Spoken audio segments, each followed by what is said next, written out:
discreta. Você está na câmera discreta. Aposto que você nem sabia, né? Sou eu, você está na câmera discreta. Na câmera discreta. Você nem sabia também. E você, sabia?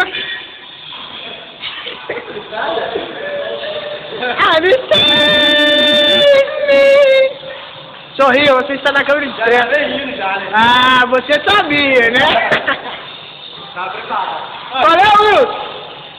Wilson Sideral é o nome dele. Ah, eu já sabia, já tava assim oficial.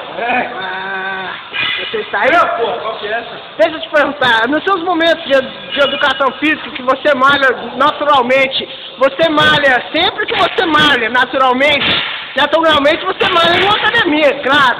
Naturalmente, com barra, lógico. Mas naturalmente, quando você malha numa academia, que você está malhando, você malha mais ou menos um ano, acho que um ano você está malhando já. Naturalmente que você malha, tem tipo assim, naturalmente. Por aí, esquece.